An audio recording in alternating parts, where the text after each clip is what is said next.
Assalamu alaikum and welcome back to Hilaal Live. Thanks for joining us on channel 347 on DSTV, also on our live stream, www.hilal.tv.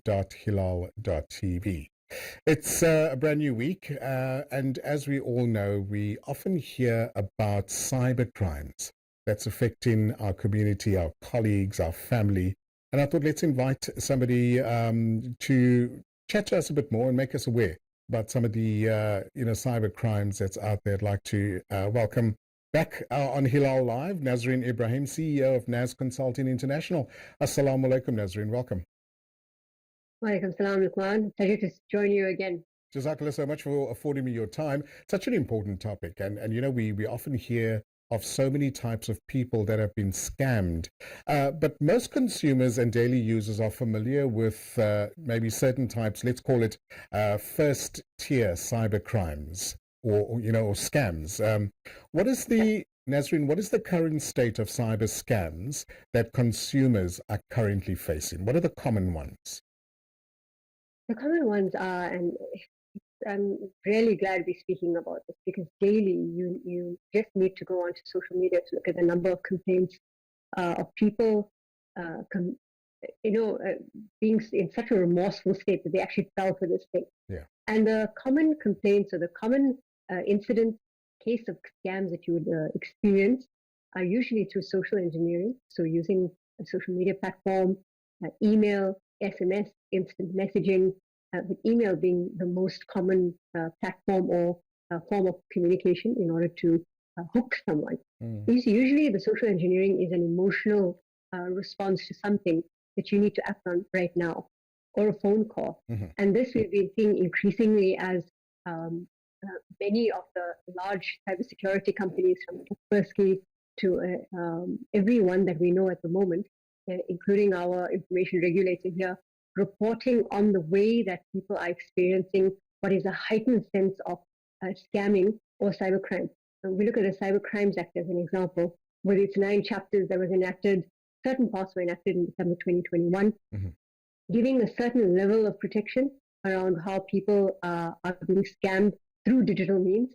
But the primary ones that you see through social engineering, whether it's through any of the digital platforms, including phone calls, email marketing, of course, and just generally using a sense of what people are doing online for scammers then to build a kind of profiling and use these tactics then to target people, again, using an emotional hook.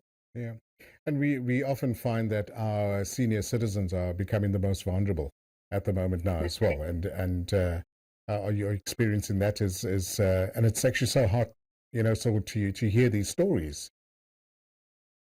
It is heartbreaking to hear these stories, because the first thing you're finding is that there's a lack of awareness. Yeah. If you look at the, I think it was the Belgian campus that did a study, cybersecurity report, and they are reporting that 577 malware attacks occur every hour in South Africa. Wow. This is according to a study reported by them, the South African Council for Scientific and Industrial Research, actually. And when you're talking about older people, it may be lack of awareness by them, but this is standard across most age groups. In understanding, if you've correctly talked about the age group, where the lack of awareness might be a challenge, the use of the devices, of the tools, understanding how the components work. What do we mean when we say components? We're talking about network, which is your data, so what are you using to connect to the internet? What kind of data is it, mobile or Wi-Fi? Number 2, what kind of device do you have? Are you connecting from a laptop, a tablet, or a desktop, or a phone? Wow. Or even a smartwatch, any of the wearables that you have. A smartwatch being obviously the most common. You've now even got the tags, digital smart tags that people are purchasing to put onto their devices or their belongings so that they don't get lost. And when you think about these elements, these are all what you call loopholes or backdoors that scammers, or what we call bad actors in the world of cybercrime, and that's the term given to them, bad actors, that find a way or a loophole in getting into that. But again, Luqman, we talked at the beginning around social engineering and the emotional hook. And this is important for people to remember. Because when you receive an email or you receive an SMS, a WhatsApp, a message on social media, and there's a sense of urgency around it. It looks to be very authentic. It's from a legitimate, seems to be from a legitimate company with a link in prompting you to take immediate action because of something that you are owed. There's a parcel that needs to be delivered to you. Something has gone wrong. The phishing scams also include people trying to be blackmailed to using cryptocurrency or a payment form. These are all elements that people have to watch out for. And it's heartbreaking also to hear a story recently of a gentleman who used the FNB apps, right, and had obviously set up the virtual cards. Now, many people are starting to be more comfortable with using virtual cards, taking their mobiles, going to the till, scanning it, and it's a form of payment. It's very easy to use. But of course, what had happened was FNB, in that instance, there was found to be a kind of loophole or a weakness right. in the integration between Google Wallet and FNB.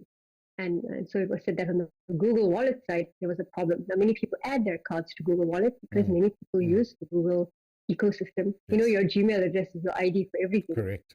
So it becomes a case where public education or the knowledge around how your digital identities affect what you do online, how you transact, which networks you are using, what device you are using, becomes critical at this juncture.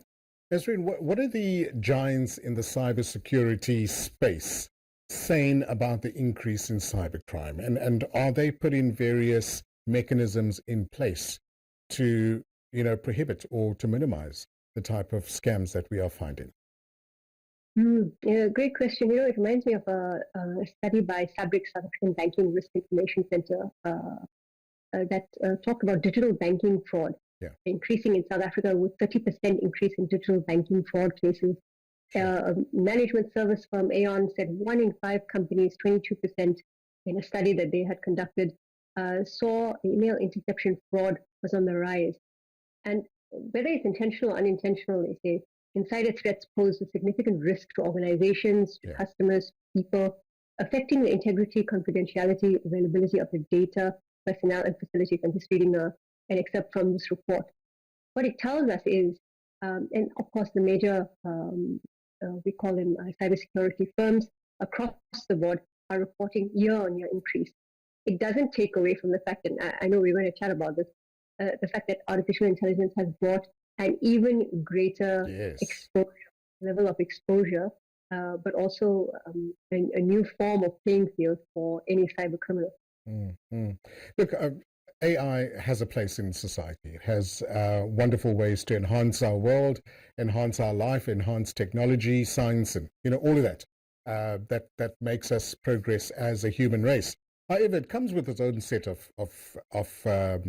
challenges when it comes to how this can be utilized in the cyber crime space or scam space as well. Are we finding more and more of those coming through, Naz?